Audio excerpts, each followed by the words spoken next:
Bom dia a todos. Guardando aqui uns minutinhos, logo iniciaremos.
Vamos lá, Zé. O que você acha?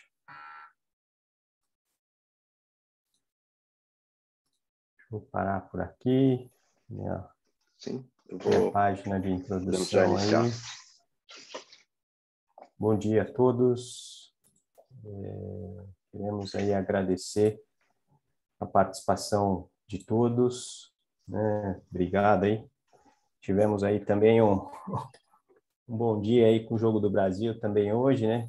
Conseguiu ver aí também, eu acho que aproveitou um pouquinho.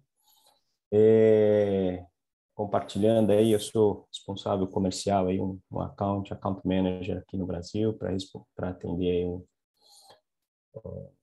um perfil de empresas e a gente está à disposição para ajudar, né? Hoje eu quero também apresentar o José Lima, nosso Solutions Engineer, que vai aí trabalhar com a gente, explorar um pouco sobre esse conteúdo super importante e relevante, que é essa parte de transformação de dados, proteger dados sensíveis, exemplos, cartões de crédito, dados pessoais, entre outros espaços aí de aplicabilidade no dia a dia de vocês, né? Trazemos aí com isso o Volt, uma das soluções da HashiCorp, que vem ajudando bastante nesse cenário de proteção dos dados, nesse espaço de segurança. Não somente para o ambiente tradicional, data center, mas também, principalmente aí nesse espaço de cloud, multi-cloud e ambientes híbridos, né? Ponto importante, estamos gravando aqui essa sessão, posteriormente aí compartilhamos com todos vocês para explorar, buscar mais detalhes e informações. Temos aí um período aí de 1 hora,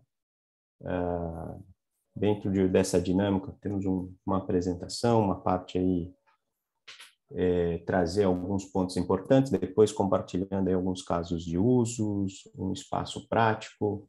O José aí vai explorar bastante aí com a gente sobre esse conteúdo e deixamos aí todo espaço de perguntas e respostas, né? Temos o link, o botãozinho ali dentro do Zoom para que vocês possam fazer, perguntar e deixo aí uma dica aí para no decorrer da apresentação, no decorrer das dúvidas, já ir preenchendo, que no final a gente vai organizar aqui um espaço para responder todas essas perguntas aí. Ou caso a gente não consiga responder, posteriormente a gente vai também trazer todas as informações para esclarecer todos os pontos.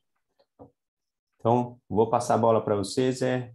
Obrigado aí pela presença de todos e vamos explorar aí e aproveitar esse momento, esse conteúdo, essa troca de experiência. Zé, por favor. Legal, Maldonado. Obrigado pela introdução. Bom dia a todos, boa tarde ou boa noite para quem estiver assistindo essa gravação. Espero que todos estejam bem. A gente tem hoje um conteúdo onde nós vamos explorar aqui, inicialmente, uma introdução rápida sobre HashiCorp, mas principalmente sobre o Volt, que é a solução da HashiCorp que a gente vai estar aqui compartilhando esse conteúdo hoje. E mais especificamente o caso de uso de ADP, de Advanced Data Protection, falando sobre transformação e mascaramento de dados, justamente por conta do tema desse webinar, de proteger dados sensíveis. Essas funcionalidades, elas apoiam exatamente nessa questão. Tem uma rápida demo para vocês verem como que isso acontece ali na prática, não só do ponto de vista de configuração, com um exemplo de configuração, mas como um exemplo também dessa transformação de dados acontecendo. E no final, a gente tem um espaço para compartilhar aqui alguns exemplos de clientes. Na verdade, tem até um repositório onde depois vocês podem pegar mais detalhes. E a gente, como o Maldonado disse, a gente tem um espaço também de perguntas e respostas. Aquelas que a gente tiver tempo, inclusive, a gente consegue responder durante a sessão, mas a gente consegue, inclusive, rastrear quem são as pessoas que estão enviando as perguntas, e caso não dê tempo, ou caso a gente não tenha essa resposta para trazer aqui dentro do período da própria sessão, a gente pode trazer isso posteriormente e responder para vocês, ok?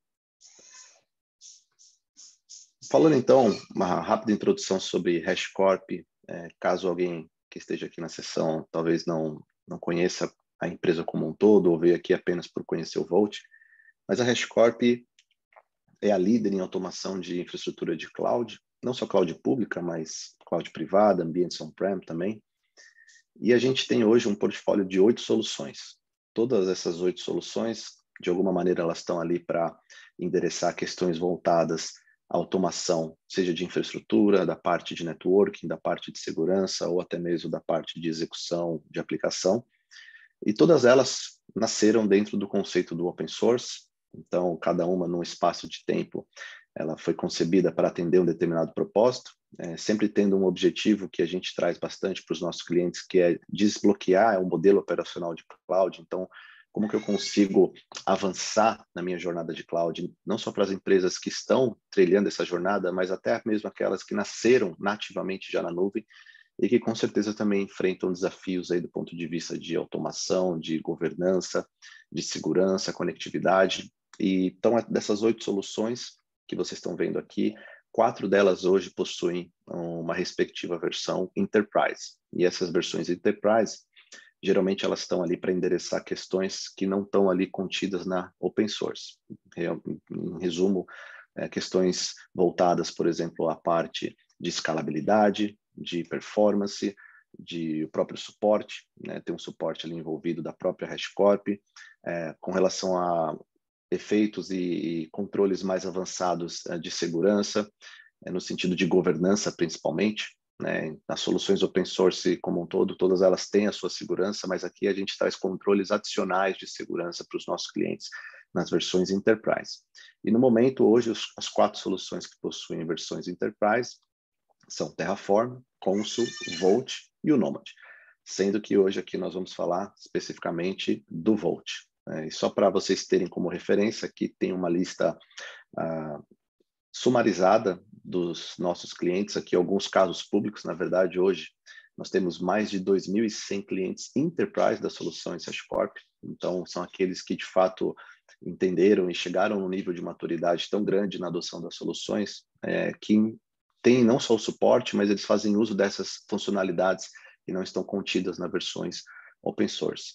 E a gente está falando aqui de um número bem considerável de clientes, alguns clientes, inclusive aqui no Brasil, que são cases públicos, e aqui é só para vocês terem uma referência, né? Então, sobre quem é HashiCorp, e não é apenas Vault ou Terraform, muitas vezes, que são as 2 principais soluções, junto com o Consul, que os nossos clientes ou a nossa comunidade geralmente conhece. E para a gente poder continuar aqui falando, antes de colocar o papel do Vault, é importante a gente entender o que motiva a existência do Vault e de outras soluções ali mais do aspecto de segurança. A gente parte de um princípio de que a segurança do data center, ela era relativamente fácil no sentido de ser controlável, no sentido de ser mapeável, no sentido de você ter ali as barreiras muito bem definidas. Mas isso mudou muito nos últimos anos. Eu mesmo posso falar que há muito tempo atrás era bem difícil para quem teve essa experiência de conseguir entrar num data center para você colocar um equipamento num rack, todo o tempo que tinha de autorização, todo o controle, muitas vezes ali se gastava mais tempo para entrar dentro daquela sala do que de fato fazer ali o trabalho que você tinha que fazer, justamente pelos controles que tinham dentro desse ambiente. E hoje, quando a gente fala no ambiente de nuvem, principalmente, mas não só de nuvem, mas num ambiente heterogêneo que nós temos, isso traz uma série de desafios. E falando especificamente de aplicações, não falando apenas do ponto de vista físico das coisas, a gente hoje tem as aplicações espalhadas por vários locais, né? Não só apenas aquelas que ainda se mantêm dentro de um legado, aquele data center tradicional de 4 paredes, mas essas aplicações que agora cada vez mais são quebradas e desacopladas em microserviços, por exemplo, que consomem recursos através de APIs de parceiros ou integradores. Então, isso traz uma série de desafios que é justamente fora daquelas 4 paredes que nós estávamos ali acostumados. E nesse sentido, não só do ponto de vista técnico, que a gente vai explorar bastante aqui na sequência, mas do ponto de vista de negócio também é um grande desafio. Se a gente observar aqui hoje, né, por conta desse ambiente que nós temos, há um risco de brechas e de vulnerabilidades cada vez maior. Muito por conta da questão do quão diferentes locais eu tenho os meus segredos espalhados. E quando eu digo segredos aqui, eu estou me referindo a chaves, certificados, tokens, chaves, a API keys, por exemplo. A gente fala, segredo é tudo aquilo que de fato eu preciso, seja para executar a minha tarefa ou para acessar uma informação sensível que eu preciso dentro do meu contexto de aplicação, ou até mesmo para um usuário se autenticar e entrar numa aplicação. Então, todo esse contexto de segredo, e aqui generalizando o segredo como um todo, acaba aumentando bastante esse risco, uma vez que agora esses segredos eles não estão apenas naquele data center, naquelas 4 paredes, mas sim espalhados agora. A própria questão da produtividade também é um ponto importante, né? Para quem trabalha na área de segurança, ao longo do tempo percebe que cada vez mais os ataques são sofisticados, apesar de também ter cada vez mais ferramentas para poder banir esses ataques, poder eliminar ou controlar boa parte dessas tentativas. Isso traz, né, um esforço muito grande, não só para as equipes de TI, mas para as equipes de negócio também, em termos de trazer essas soluções, colocar esse funcionamento, ter time capacitado para operar isso. E, por fim, né, um aumento de risco no sentido de exposição de dados. Então, aqui eu estou falando nem só de alguém que foi atacar ou fez uma tentativa de ataque, mas o fato de muitas vezes eu ter um dado que ele está ali exposto de uma maneira que ele não precisaria estar, ainda que dentro do ambiente controlado de um cliente. Vou dar um exemplo bastante clássico aqui com relação a equipes que cuidam de customer service, por exemplo. E a gente vai falar desse exemplo hoje, né? Então, imagina que eu tenho um grupo de call center que precisa falar com os clientes. Esse grupo de call center, ele não precisa ter acesso a todo o meu cartão de crédito. Para ele validar quem eu sou e de qual cartão eu estou me referindo, basta ele ter os últimos 4 dígitos. Então, eu não preciso expor dados de maneira desnecessária, diferente para um time de fraude, que aí sim eu preciso ter a informação completa e totalmente aberta. Então, esse tipo de exposição e controle especificamente de dados ou segredos é um dos desafios que a gente percebe não só do ponto de vista técnico, mas também do ponto de vista de negócio que a gente tenta endereçar. E só para corroborar um pouco isso, essa aqui é uma pesquisa que ela foi divulgada em 2020, onde ela projetava até 2025 um gasto de 10 trilhões de dólares com cybersecurity ou combatendo o cybercrime. E aqui é um dado bastante relevante, eu até vou compartilhar com vocês aqui, enquanto a gente fala, até para tornar essa sessão um pouco mais interativa, eu quero trazer alguns materiais complementares e esse aqui é um deles, tá? Eu vou compartilhar no chat para que todos possam ter acesso. Um link que fala sobre uma reportagem da CNBC justamente sobre esse contexto, tá? Espera aí que eu acabei encaminhando não para todos aqui, agora sim foi para todos. E que mostra exatamente os detalhes e as preocupações que não só os CISOs, né, mas os diretores e os gestores das empresas como um todo têm hoje com cibersegurança. E aqui um dado interessante, né, que dos últimos 10 anos, 20 companhias, não somente 20, né, mas 20 companhias muito conhecidas experimentaram aí algum tipo de vulnerabilidade ou vazamento de dados. E a gente tem hoje 90% dessas 20 companhias aí fazendo uso do Vault para ajudar dentro de um ecossistema de soluções de segurança a proteger essas informações. Eu mandei o link, é um vídeo, vocês vão poder ver depois dessa sessão aqui, é bem interessante essa reportagem comentando sobre essa pesquisa. E aí sim, falando então de como a gente endereça isso, né? Então essa mudança desse ambiente antigo, muitas vezes para quem está nessa jornada, no caso, saindo do ambiente basicamente estático, baseado em máquina, em IP, indo para um ambiente altamente dinâmico, é onde o Vault, que é a solução que a gente vai falar aqui hoje, ela acaba se propondo a endereçar essas questões. Então, eu saio do ambiente altamente confiável, vamos colocar assim, né, onde eu tenho controle, inclusive, das pessoas que poderiam entrar dentro daquela sala, né, naquele exemplo que eu acabei de dar, e agora eu parto para um cenário onde eu tenho um ambiente low trust, ou seja, eu preciso partir do zero, assumindo que nada dali é seguro. E assim, a partir dessa base, eu me protegendo, criando as minhas camadas de proteção em cada uma das minhas stacks, né, das minhas camadas, dos meus layers. E aí o Vault, ele tem, entre outros papéis, fazer esse tipo de proteção, olhando especificamente a proteção do ponto de vista de segurança / identidade. Então, eu deixo de fazer uma proteção que até então fazia sentido com relação a máquinas, com relação a IPs, com relação até mesmo a pessoas, vamos colocar assim, e agora eu passo a fazer uma proteção por aplicação, por serviço, por identidade. Quando eu falo identidade, eu me refiro desde a identidade de um ator humano, como a identidade de um serviço ou a identidade de uma aplicação. E a gente vai conseguir fazer isso através do Vault. Então, essa abordagem, né, entrando um pouquinho mais em detalhe, basicamente o Vault ele atua como um grande broker dentro dessa comunicação com relação aos segredos, com relação às informações sensíveis. Tá?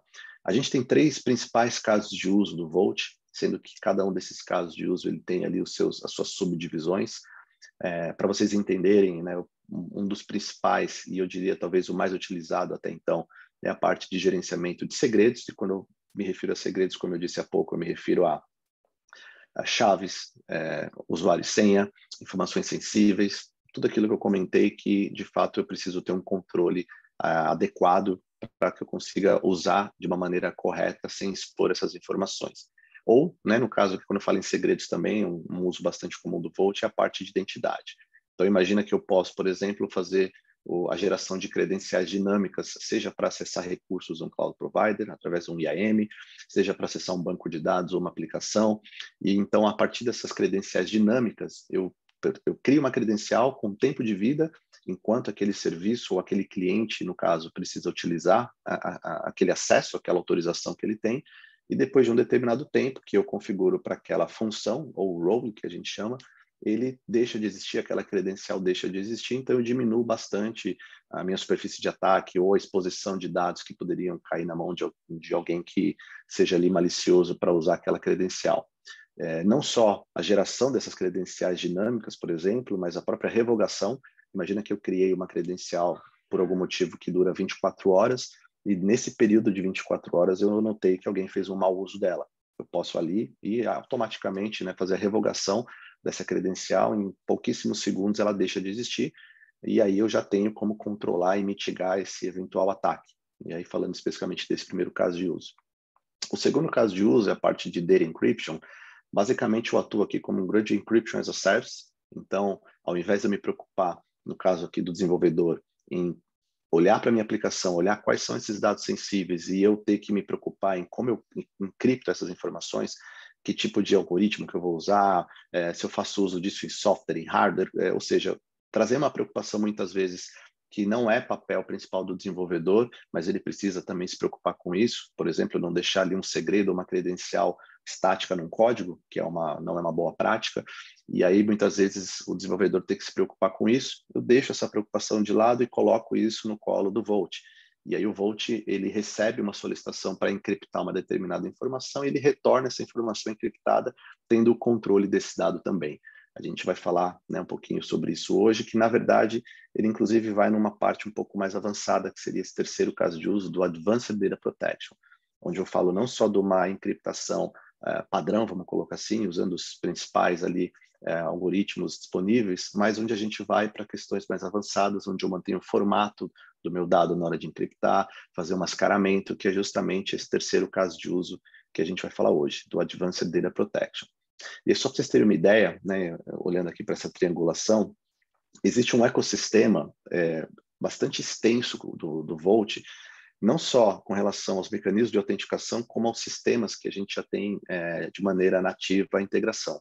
Então, quando eu falo de maneira nativa, imagina que eu consigo hoje, de uma maneira muito prática e muito transparente, eu criar essas credenciais dinâmicas, por exemplo, para um MongoDB, para um MySQL, para determinadas aplicações, e aí tem uma lista extensa aqui que dentro lá do nosso site a gente consegue disponibilizar na documentação para vocês, como também dos mecanismos de autenticação. Então, eu tenho uma série de mecanismos de autenticação que no final do dia eles vão permitir, só para vocês entenderem um pouquinho desse fluxo, independente até do caso de uso, que esses clientes sejam atores humanos, seja uma aplicação, seja um serviço, ele solicita uma informação, seja uma credencial dinâmica ou a necessidade de encriptar um dado. Então, ele primeiro se autentica no Vault, e eu tenho uma série de mecanismos de autenticação. Essa autenticação ela é validada e autorizada para que esse cliente possa fazer determinada ação. Essa determinada ação, ela pode, né, e geralmente ela tem como target um sistema, e esse sistema ele vai ali interagir com o Vault e com esses clientes para que ele possa trazer essa resposta e executar ali aquela solicitação que foi feita, seja gerar uma credencial dinâmica, seja encriptar um dado e assim por diante. Okay? E aqui vocês têm alguns números, esses números já são até maiores do que vocês estão vendo aqui, mas eles servem basicamente como uma referência, tá bom?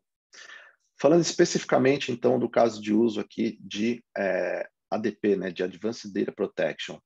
A gente tem aqui, deixa eu só fazer uma mudança aqui para eu poder olhar direitinho a tela, senão eu vou atrapalhar aqui na hora de eu mudar os slides. Pronto, agora sim.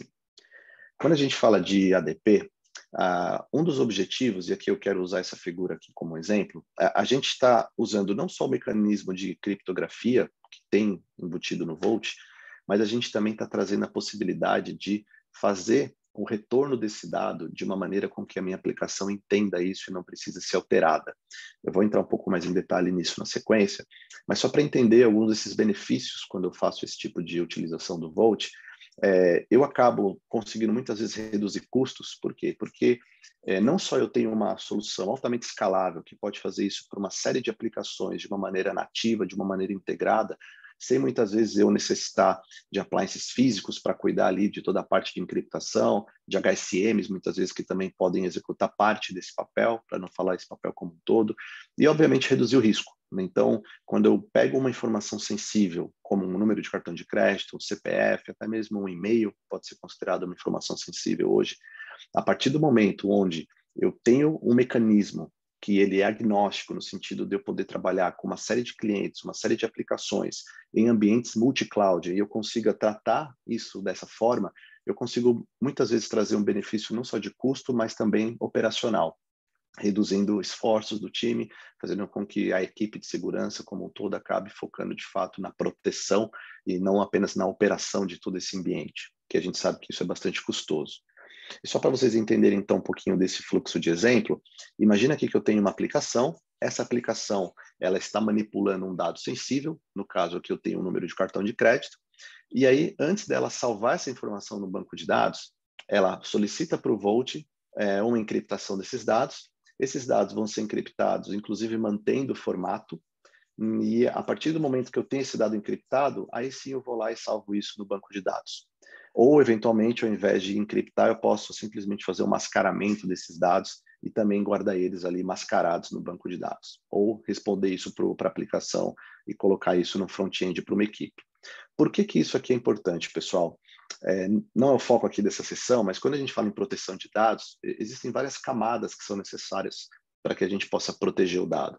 Desde o dado que a gente chama em repouso, até o dado em trânsito, até onde eu guardo as minhas chaves. Então, né, como a maioria aqui que trabalha na área de segurança conhece bem esses detalhes, cada uma dessas camadas ali, ela possui o seu mecanismo de proteção, as suas formas de proteção. E o Vault, ele não está aqui para resolver todos os problemas, né? Seria ótimo se ele resolvesse todos, mas a gente está aqui principalmente para endereçar esses dois primeiros exemplos que eu coloquei. Como que eu trato ainda melhor o meu dado em trânsito, mas também o dado em repouso? Por que eu falo isso? Porque claro que quando eu falo em trânsito, é importante eu garantir com que a minha comunicação entre os meus serviços ou entre um cliente e uma aplicação, ela seja segura. E isso, de certa forma, já é bastante comum e é endereçado de diversas formas hoje. E o dado em repouso, também já existem alguns mecanismos que podem ali fazer uma criptação de dado ali diretamente num file system ou num storage. Só que tudo isso, como eu disse, tem a sua complexidade, tem o seu custo envolvido. Aqui é interessante que com esse tipo de abordagem, a gente não só consegue garantir com que esse dado em trânsito ele seja seguro, uma vez que toda essa comunicação entre a aplicação e o Vault, ela se dá através de APIs, e essas APIs são através de uma conexão segura, mas também na hora de eu colocar esse dado no meu banco de dados, eu coloco ele de uma forma transformada. Qual que é a grande vantagem disso? A vantagem é que se alguém, por algum motivo, ter acesso àquele banco de dados, ou seja, ele não explorou a aplicação, ele não explorou uma brecha do ponto de vista da entrada, mas se ele, por algum motivo, já conseguiu internamente acesso ao banco de dados, e talvez ele já foi direto à fonte, vamos dizer assim, desses dados, dessa forma, com esses dados gravados de forma encriptada lá dentro, esse ator ele não vai conseguir fazer nada com aquilo. Ele vai precisar não só da chave, mas ele precisaria do mecanismo para fazer o decode disso, para fazer a decriptação desses dados. E aí, isso está lá no colo, na responsabilidade do Vault. Então, é mais uma camada de proteção que a gente coloca para a questão de proteção de dados sensíveis, né? Só para colocar isso aqui de uma forma um pouco geral. E ainda, falando um pouquinho desses conceitos, que eu acho que é legal entender um pouco das diferenças que existem atualmente, quando a gente fala de encriptação, o mecanismo mais comum, e não só do Vault, e outras soluções elas também fazem, é a parte do que a gente chama do Encryption as a Service, ou então do segredo em trânsito. Por que o segredo em trânsito? Imagina que a minha aplicação ela precisa aqui encriptar esse dado de cartão de crédito, e normalmente os algoritmos de encriptação, quando você pega um dado puro como esse e faz uma encriptação, ele não mantém um formato.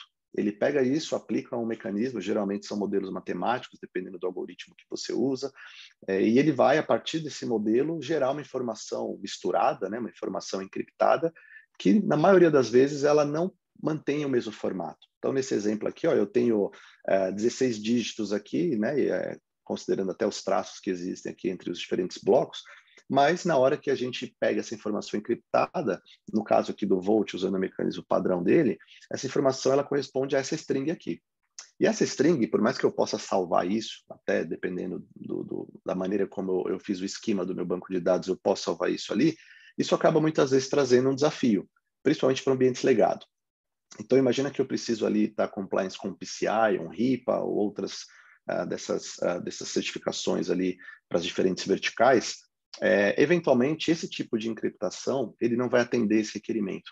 Ou, eventualmente, eu preciso fazer uma mudança lá no meu banco de dados, ou até mesmo na maneira como a minha aplicação está esperando essa resposta, para que eu consiga, de fato, ter essa informação segura encriptada. E, então, aqui a gente tem esse mecanismo que muitas vezes ele vai até endereçar determinados casos, mas ele não endereça todos os casos. E é justamente aqui, nesses desafios de como que eu preservo não só a entrada dos meus dados, mas como é que eu garanto com que eu possa fazer a encriptação de parte dessa informação.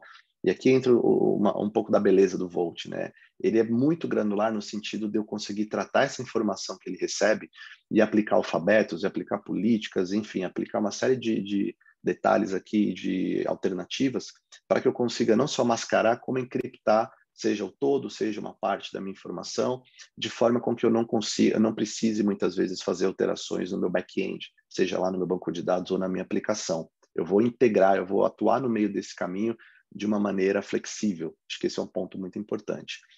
E aí parte disso, pessoal, é justamente esse caso de uso de Advanced Data Protection que eu falei no início. Então, essa funcionalidade ela faz parte de uma licença chamada de ADP, e essa licença de ADP, ela usa um algoritmo bem interessante, que não sei se todos já tinham ouvido falar, que é o AES-FF3-1. Esse aqui é um algoritmo que ele é baseado em AES, mas ele faz uma encriptação dos dados, garantindo o mesmo formato desses dados. Então, por exemplo, se eu tenho ali um CPF, naquele formato de CPF, aplicando esse algoritmo, eu consigo ter um retorno que esse dado ele vai ser encriptado e embaralhado, vamos colocar assim, mantendo o mesmo formato da minha entrada, seja um CPF, seja um número de cartão de crédito, seja um e-mail, por exemplo, que eu poderia também, eventualmente, fazer a encriptação desse tipo de dado. E até aproveitando, também vou deixar aqui para vocês, para quem tiver curiosidade, eu vou compartilhar no chat um material complementar com relação a esse algoritmo, né? Então, para quem tem ali a curiosidade de ver não só os materiais ali que partiram da concepção dele, mas também até um pouco da explicação dele como um todo. Eu vou compartilhar agora aqui também no chat para que vocês possam aí guardar e ter como referência, tá? São 2 links aqui que são bem interessantes para vocês poderem entender um pouco melhor esse mecanismo, até porque ele é bastante complexo, não é algo tão trivial assim, e quem tem a curiosidade vai poder olhar para esses conteúdos também com mais detalhes.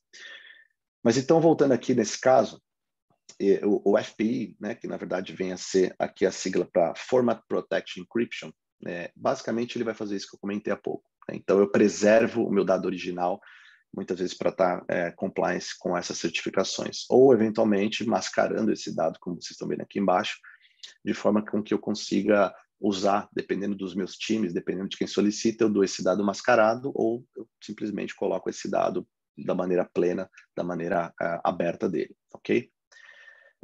Só para vocês entenderem um pouquinho como é que esse mecanismo funciona por de dentro do Vault, a gente tem uma série de templates aqui, alfabetos, que já são embutidos no Vault, né? Então, na hora de você fazer a configuração, vocês vão ver ali que parte dos parâmetros se baseiam nisso. Então, eu tenho já alguns templates pré-construídos no sentido de cartão de crédito, de Social Security Number, no caso dos Estados Unidos, mas a gente também poderia aqui fazer a criação dos nossos templates para CPF, para RG, para passaporte, enfim, basicamente ele vai ali se utilizar de regex, né, ou de expressões regulares. Para quem estudou isso na faculdade, lembra que é um assunto bem legal, assim, né, que você consegue criar uma série de definições e padrões ali usando regex. Então, aqui, da mesma forma, a gente cria esses templates que eles são baseados em expressões regulares. E alfabeto, né? Então, eu posso querer com que na hora que eu faça a encriptação desse dado, a transformação, no caso, eu vou usar esse termo a partir de agora para ficar claro da funcionalidade, né? Então, quando eu transformo esses dados, eu posso transformar eles usando um alfabeto apenas de número, usando um alfabeto de letras minúsculas, letras maiúsculas. Isso também já está embutido, mas eu também posso criar o meu próprio alfabeto, e isso é muito legal. E esses tweak values aqui, depois vocês podem ler nesse material complementar que eu compartilhei com vocês. Lá ele explica um pouco, né, desse mecanismo, e parte do mecanismo que é utilizado para fazer esse embaralhamento, vamos colocar assim, dos dados usando esse algoritmo, ele é chamado de tweak, né, o source tweak. E aqui a gente tem algumas opções para isso. Né? A mais comum é um que a gente chama do internal, onde basicamente o próprio Vault ele vai gerar um tweak para poder fazer essa transformação desses dados. Mas eu também tenho como alternativas aqui usar o generated ou supply, né, que eles se diferenciam um pouquinho porque eu tenho mais manipulação, vamos colocar assim, se eu quiser tratar isso, não é com outro algoritmo, né, não seria correto falar dessa forma, mas não só usar esse algoritmo, mas como que eu faço esse embaralhamento dos dados, né, que tipo de salt, né, que seria o nome técnico que eu uso para isso, para eu poder fazer esse embaralhamento desses dados que não seja apenas o padrão. Apesar que o padrão, que é o interno, ele basicamente atende a maior parte dos requerimentos de compliance.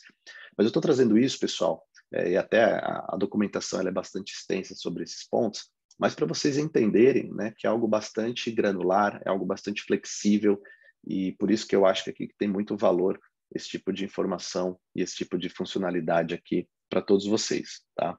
Então, antes da gente falar aqui e mostrar um pouquinho isso na prática, só para fazer um sumário, né? Então, poxa, quando que eu preciso usar o que a gente chama do Encryption as a Service baseado em Transit ou em Transformation, né? Que basicamente são as duas opções aqui que a gente tem. O Transit, então, em resumo, é aquele que ele não se preocupa em manter o formato do dado. Simplesmente eu mando uma informação para o Vault, falo, Vault, por favor, encripte para mim essa informação usando determinado algoritmo. Ele vai lá, encripta e devolve sem se preocupar muito com o resultado, falando, olha, está aqui a string e está aqui seu dado encriptado, faça bem o que você desejar com ele. Mas se eu preciso, como a gente falou bastante aqui nesses últimos minutos, se eu preciso manter formato, se eu preciso ter granularidade em que parte do dado eu quero encriptar, se eu preciso fazer um mascaramento, por exemplo, aí sim eu vou estar falando do transformation, que seria essa segunda alternativa que a gente tem dentro do ADP, tá bom? Vamos lá para uma parte um pouco mais prática. Eu vou mudar aqui um pouquinho minha tela. Eu também vou tomar uma água aqui antes que minha garganta feche. Eu vou mudar aqui um pouquinho as telas. Daqui a pouco eu volto aqui para a gente fazer a parte final aqui, onde eu vou falar um pouquinho de casos de uso, ok? Então vamos lá. Só para vocês entenderem o que está acontecendo, eu vou jogar aqui na tela, deixa eu só garantir com que o ambiente está no ar, porque a gente inicia ele antes da sessão e depois a gente, muitas vezes, pode ter um logout dele. Só para vocês entenderem o que eu quero demonstrar aqui, aqui é uma console do Vault, tá? E aqui é um ponto importante que eu queria compartilhar com todos. O Vault, como um servidor, como um cluster para fazer isso, a gente basicamente tem 3 formas de interagir com o Vault. A principal e a mais comum é através de APIs, né? Então, toda a integração que as minhas aplicações vão fazer com o Vault e o próprio Vault com os respectivos sistemas de autenticação e os seus engines, as suas aplicações, tudo vai ser baseado em API. E essa é a principal forma de você utilizar o Vault. Uma outra alternativa é você fazer via linha de comando, que é o que eu estou mostrando aqui. E eu estou usando ela aqui porque ela é relativamente mais objetiva no sentido de mostrar a funcionalidade, né? A ideia aqui não é mostrar um workflow completo com toda uma aplicação. A gente precisaria de mais tempo para poder colocar esse workflow como um todo.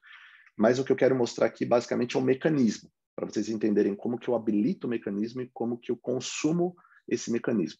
Tá? Esse que é o grande objetivo aqui dessa rápida demonstração. Então, além das APIs, né, e além da CLI, eu também posso fazer via a interface gráfica. Tá? O que é interessante vocês saberem? Todos os comandos que eu executo via CLI ou via interface gráfica, eles são transformados em chamadas de API. Então, assim, no final do dia, não se preocupe, porque tudo que a gente vai fazer é 100% drivado por APIs. Isso vale para todas as soluções da HashiCorp. Tá? Então, acho que esse é um ponto importante. Então, vocês vão perceber ao longo aqui dessa rápida demonstração, cada comando que eu executo aqui, imaginem que ele tem a sua respectiva tradução através de uma chamada de API. Então, não só a configuração que a gente vai executar agora, como o consumo dessas informações, né, desses dados que eu vou requisitar para que sejam transformados, eles podem, como na verdade eles estão sendo aqui feitos através de API por debaixo aqui do capô, tá? Só para vocês entenderem. Então, vamos lá. O que a gente vai fazer aqui para começar? A primeira coisa que eu vou fazer é habilitar o mecanismo de transformation. Tá? Então, vou executar esse comando aqui no Vault. Basicamente, a partir desse ponto, eu habilito o mecanismo de transformation. De novo, lembrando, todos os comandos são traduzidos em uma chamada de API. Ok? E aí, eu vou criar agora uma role, ou seja, uma função que eu vou chamar de pagamento. Tá? Então, imagina que eu preciso que uma determinada aplicação ela possa ali fazer justamente esse papel de enviar uma informação para o Vault, transformar essa informação ali, pensando no cartão de crédito, e devolver ela transformada, /encriptada para a minha aplicação, antes dela gravar isso num banco de dados. Tá? Vamos supor que seja esse aqui o caso de uso. Então, primeira coisa, eu habilito o mecanismo de transformation. Depois aqui, esse write significa uma configuração. Tá? Então, eu estou falando para o Vault. Vault, eu estou pedindo agora para você ter uma role chamada pagamentos, e ele vai usar uma transformação que eu vou chamar de card number. Tá? Então, basicamente, é isso que eu estou falando aqui agora. Estou criando uma role chamada payments. E agora sim, agora eu quero definir o que é essa transformação. E aí, eu vou usar aqui um comando que é um pouquinho mais comprido, porque ele tem alguns parâmetros envolvidos, tá? Que basicamente esse comando faz o seguinte. Então, eu estou configurando aqui no Vault agora o mecanismo de transformação, que eu estou chamando de card number, que foi justamente a referência que eu estou ali me baseando aqui em cima, onde o tipo que eu vou usar de transformação é aquele tipo FPE, né, que é o Format Preservation Encryption, que eu falei agora há pouco, e tem lá aquele algoritmo para vocês poderem depois consultar eles em detalhes. Eu vou usar um template, que é um template de Credit Card Number, ou melhor, só Credit Card Number, exato. Que basicamente esse template ele vai pegar essa informação, se basear no número de cartão de crédito e manter esse tipo de formato. O meu Twig Source é aquele internal, que é o padrão que a gente tem. E eu tenho aqui uma role que eu estou chamando de pagamentos, que é a role que pode usar esse mecanismo.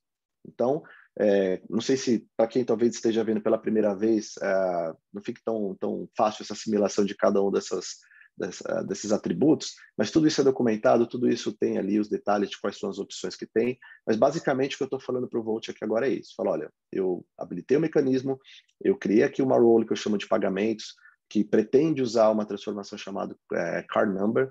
Essa transformação, eu estou definindo ela com o meu template, falando qual que é a role que vai ser permitida fazer isso, tá? E aí, a partir de agora, eu vou sim, agora pedir para o Vault fazer a encriptação de um dado, tá? Então, eu vou aqui pedir para o Vault, nesse comando, fazer o seguinte: Vault, ó, usando o seu mecanismo de transformation, faça o encode através da role de payments, que foi aquela role que eu defini ali em cima, cujo valor é esse aqui. Então, basicamente, aqui, pessoal, pensando num ponto de vista de aplicação, é no ponto da aplicação que ela não vai se preocupar com isso. É nessa hora que essa aplicação ela chama o Vault para o Vault encriptar esse dado. Assumindo que esse dado aqui seja, então, o número do cartão de crédito em texto puro. Tá? Basicamente, aqui é um exemplo de texto puro. E aqui eu tenho o retorno. Então, esse retorno aqui é a informação que a minha aplicação ela vai eventualmente gravar no banco de dados, que é referente a esse número de cartão de crédito, 111, 222, 333, 444. Tá? Então, essa informação é a informação que, teoricamente, vai estar lá no banco. Quando eu digo teoricamente, é porque, caso a aplicação, ela de fato vai lá e faça essa função no final. Ou simplesmente ela pega essa informação e ela queira colocar isso em algum outro lugar, ou fazer algum outro uso dessa informação encriptada. O mais comum é você ir lá e salvar no banco de dados. Tá? Então, lembrando que tudo isso que eu fiz, pessoal, aqui eu estou mostrando em linha de comando para ficar mais didático e mais simples, isso é traduzido numa chamada de API. Todo comando que a gente está fazendo aqui. E aí, quando eu quero decriptar esse dado, como é que eu faço? Eu executo um comando aqui, que vai ser o Vault decode, usando essa role de payments, e aqui eu passo o valor, que foi o valor encriptado. Então, eu vou pegar essa informação aqui, vou copiar ela, e aqui eu vou jogar esse valor no comando. Só um instantinho aqui, que as minhas aspas resolveram não aparecer. Mas vamos lá. Deixa eu ver se ele vai aceitar mesmo assim, porque meu... Agora aqui apareceu. Deixa eu ver se... Aí, agora foi. E aqui eu vou fazendo também uma chamada do Vault, caso eu precise decriptar essa informação. Como é que eu faço isso?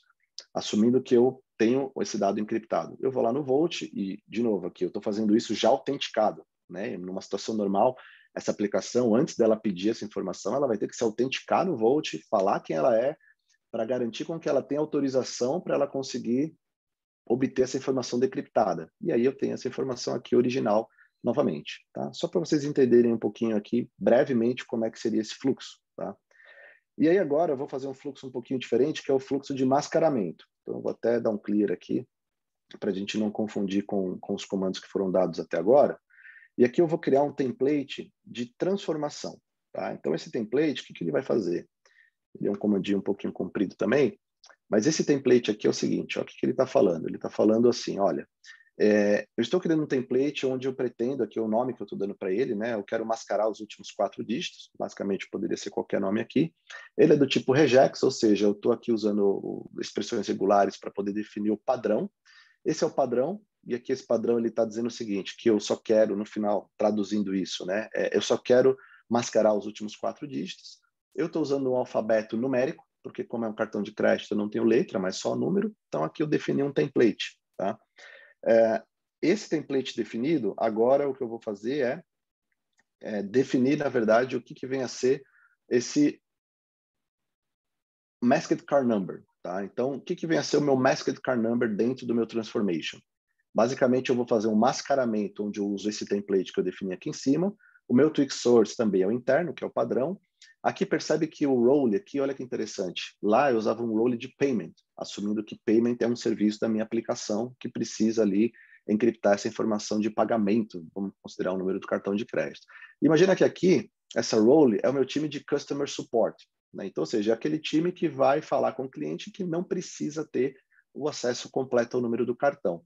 Então, esse time, ou a aplicação que esse time utiliza, ele vai utilizar essa role, chamada de Cust Support, tá? Só para vocês entenderem como isso acontece ali na hora de fazer as chamadas, tá?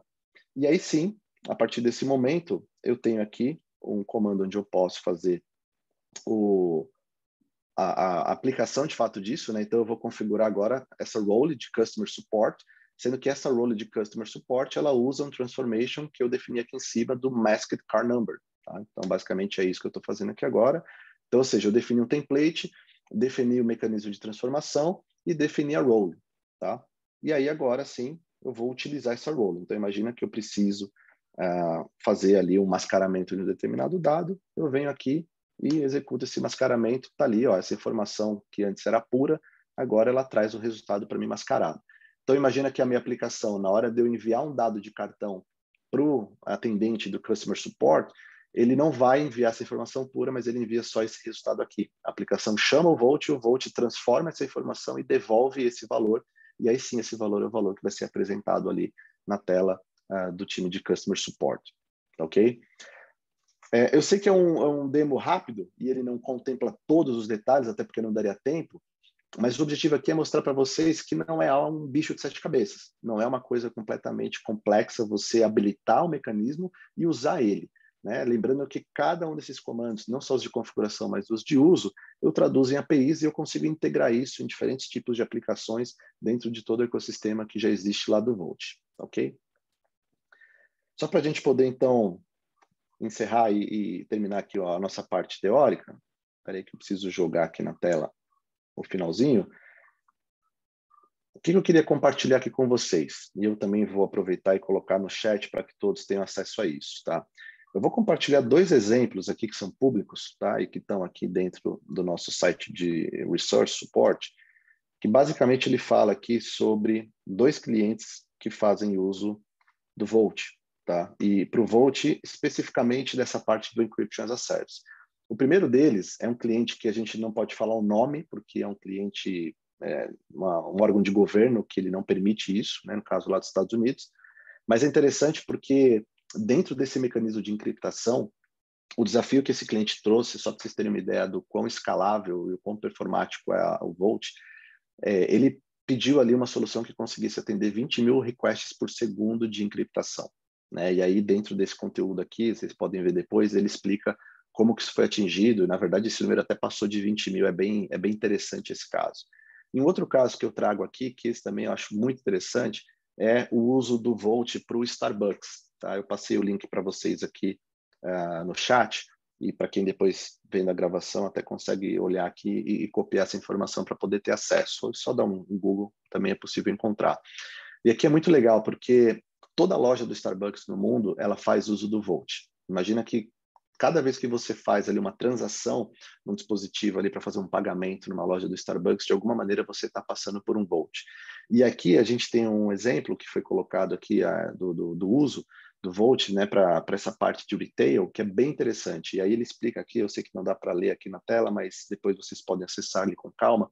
Ele explica como foi essa arquitetura, né? Claro que sem expor ali nenhuma informação confidencial, mas como que dentro do mecanismo já existente do Starbucks para autenticação e para encriptação que eles utilizavam, como que o Volt se colocou no meio desse caminho, trazendo mais segurança, trazendo mais controle, justamente nesse ponto aqui que a gente está falando de você ser bastante flexível, agnóstico, multi-cloud, todas essas questões, elas são ali intrínsecas do Volt, que fazem bastante diferença na prática.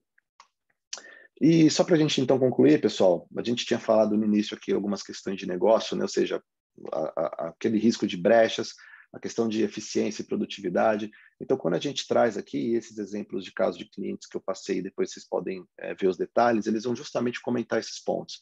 Né? Com esse tipo de adoção do Volt, a gente reduz drasticamente aqui o risco de uma brecha. Né? Não só eliminando segredos estáticos, pensando ali na parte de secret management, mas, por exemplo, na parte de encriptação, né? Eu deixo de expor as minhas informações ali sensíveis e deixo elas colocadas de uma forma segura. Não só pensando dos meus atores externos, mas principalmente dos internos. Eu tenho aqui eu lembro que eu fiz uma reunião uma vez para um banco aqui no Brasil e a gente fez uma pesquisa para corroborar alguns dados que a gente estava ali trazendo para eles, e uma pesquisa mostrava que a maior parte dos ataques em instituições financeiras partiam de dentro das próprias instituições e não de fora. Ou seja, alguém que já tinha algum tipo de acesso privilegiado e a partir daquele acesso ele ia obtendo outros que ele não deveria. Então, ou seja, o risco de exposição de dados, principalmente para atores internos, com esse tipo de mecanismo, ele acaba sendo muito importante. E também aumentando a produtividade e a eficiência. Né? Uma vez que eu tenho várias alternativas de integração do Volt com o meu ambiente legado e até com o meu ambiente já cloud native, eu não preciso me preocupar em simplesmente trazer um time gigante de desenvolvedores ou de infraestrutura para ficar adaptando o meu ambiente até que eu consiga atingir um determinado requisito de compliance, por exemplo. O Volt é bastante flexível nesse ponto e permitindo com que ele seja incluído no meio desse workflow ou no meio de um pipeline, por exemplo, na hora de você provisionar uma aplicação, de modo que ele seja bastante transparente e integrável nesse ponto. E eu quero terminar aqui, antes da gente ir para a parte aqui de perguntas, alguns materiais adicionais que eu queria deixar para vocês, tá? Um deles está aqui, ó, hashcorp.com/solutions/encryption everywhere. Eu vou passar esse link aqui no chat também. Ele dá aqui mais detalhes, inclusive trazendo alguns outros casos com relação a isso. E para quem quiser tecnicamente entender mais detalhes e outras coisas que a gente consegue fazer aqui com o Volt, eu convido vocês a acessarem aqui o learn.hashcorp.com/volt. Esse aqui é o principal repositório de estudo de materiais, inclusive até da própria certificação do Volt também. Ó, aqui embaixo tem uma parte que fala sobre a certificação do Volt. E aqui vocês vão ver, né, vão ter acesso a todo tipo de material em tutorial, explicando e dando exemplos de casos que vocês podem, inclusive, baixar, instalar na própria máquina de vocês o Volt Open Source e começar a utilizar isso. E também os tutoriais aqui, né, especificamente falando dessa parte de ADP. Esse sim, uma funcionalidade exclusivamente da versão Enterprise, onde ele explica como que eu habilito ou outras formas de uso, né, mais complexas até, com relação à transformação, tokenização de dados, o próprio encryption que a gente mostrou um pouquinho aqui. Então, esse material é um material bastante útil também que eu queria compartilhar aí com todos vocês. Maldonado, quero te chamar de volta aqui. Eu não acompanhei o chat, mas quero ver aqui se teve perguntas, se teve dúvida aqui, enquanto eu falei aqui todo esse tempo. Temos sim, Zé. Obrigado aí por todo o conhecimento, esse compartilhamento, essa troca de experiência com todos. Eu vou tentar compilar aqui, mas começando com uma, onde destaca que poderia ser feito toda essa tratativa que você fez aí com cartão de crédito com o CPF, né? Mantendo a regra de validação de um número de CPF para as aplicações poderem utilizar o dado sem ter que descriptografar. Esta é uma.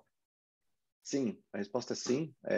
A gente tem aqueles alfabetos ali para cartão de crédito, né, e para a parte de Social Security Number, e por mais que não tenha um construído de CPF ali quando você baixa o Volt, é muito simples você ir lá e criar um template para a parte de CPF, né? Então, é possível sim fazer isso, inclusive não só do ponto de vista da encriptação do CPF como um todo, ou do próprio mascaramento, né? Então, vamos supor que eu queira mascarar os últimos 4 dígitos do CPF, por exemplo, eu consigo também fazer esse mascaramento para CPF, para e-mail, ou seja, qualquer dado sensível que eu queira manter esse padrão, eu posso ir lá e criar um template para isso.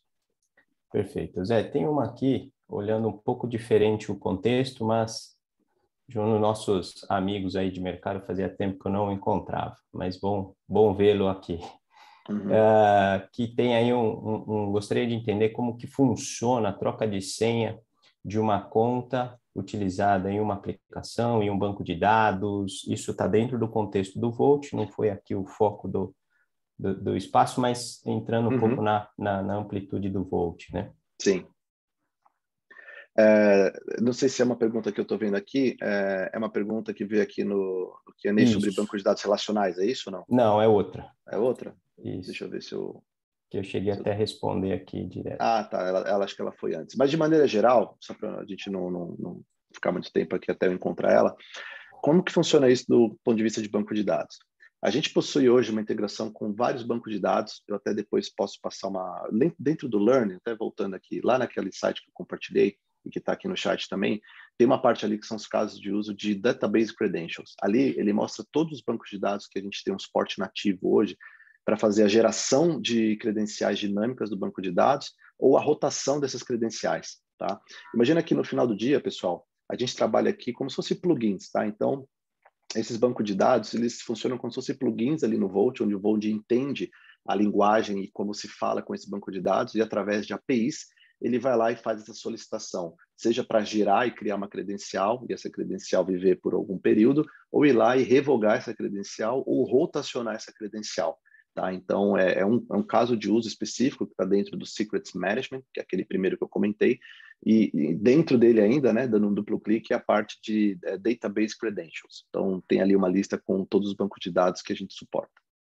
Maravilha. E tem mais duas aqui, Zé, aí dentro do tempo ali, que em bancos de dados relacionais, nas cláusulas where, campo que destaca ali criptografados pelo Volt, Como funcionaria o Vault neste caso?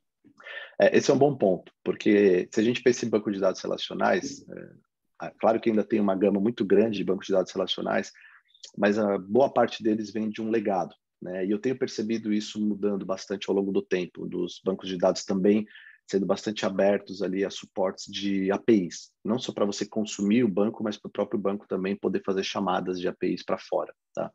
Nesse caso aqui, basicamente, esse banco de dados ele teria que conseguir fazer essa chamada para o Vault da mesma forma que uma aplicação faria. Tá? Então, se eu entendi a pergunta que você colocou aqui com relação a essa cláusula, né? Então, imagina que eu tenho o banco de dados que ele precisa consultar ou solicitar uma informação que ela está ali no Vault. Ele poderia fazer isso através de uma chamada de API para o próprio Vault, o Vault devolveria essa informação para ele. Claro que vai depender do tipo de banco de dados, né? Do quão moderno, vamos dizer assim, ele é. Hoje em dia, os próprios bancos de dados relacionais também evoluíram bastante nesse sentido, mas geralmente isso é algo que já está ali mais presente nos bancos de dados ali mais modernos, vamos colocar assim, né? Então, mas eu entendo que isso daí é algo que não tem nenhuma dificuldade para fazer isso de modo geral. Boa, Zé. Mais uma aqui, ó. Abrindo um pouco o leque do Vault, né? Uhum. Então, assim, buscando ali informações sobre a integração do Vault com diversas plataformas. Então, gostaria de saber se é possível e como fazer com containers em tempo de inicialização e também de execução. Muito bom. Sim, esse também é um dos principais casos de uso do Vault, tá? Então, o Vault, ele tem ali um client que a gente chama, que ele pode trabalhar especificamente dentro do cenário de containers, né? Então, imagina que dentro de um pod ali, eu vou ter um Vault atuando ali nesse pod, trabalhando ali em conjunto com o Kubernetes, por exemplo, ou com o OpenShift, enfim, uma série de integrações ali dentro desse ecossistema aí de containers. Naquele site também do learn.com, learn.hashcorp.com, ele tem ali uma parte de caso de uso que é só a parte de Kubernetes. Então, eu recomendo ali que você possa olhar ali, porque ali ele tem exatamente como que isso é feito, todos os tutoriais, mas a resposta é sim, né? É possível fazer essa integração, inclusive é um dos principais casos de uso de Secrets Management também do Vault. Maravilha. Zé, eu acho que aqui a gente está seguindo ali o tempo para não estourar. Inicialmente é agradecer a participação de todos. Por outro lado aqui, também agradecer todo o time HashiCorp, né? A Kerry, que sempre nos ajuda aí na organização desses webinars, conteúdos e tudo mais. Thank you, Kerry. Com os times, temos aqui também aí participando o Maurício Otti, outro account manager da HashiCorp aqui no Brasil, para a gente poder atendê-los e esclarecer essas dúvidas.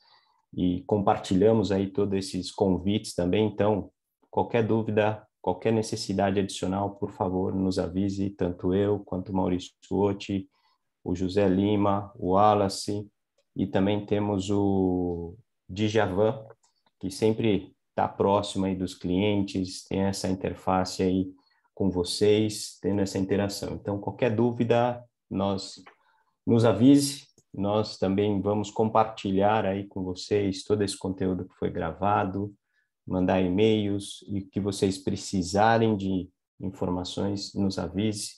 Abrimos novas reuniões aí buscando detalhes, algumas aplicabilidades aí que endereçam o dia a dia de vocês e ajudamos, né? Por outro lado, o Richard também é outro parceiro aqui da HashiCorp, outro amigo nosso, trabalha conosco, voltado aí para o time de parceiros. Então, estamos à disposição, nos procurem, nos dê um alô para a gente ajudá-los, tá?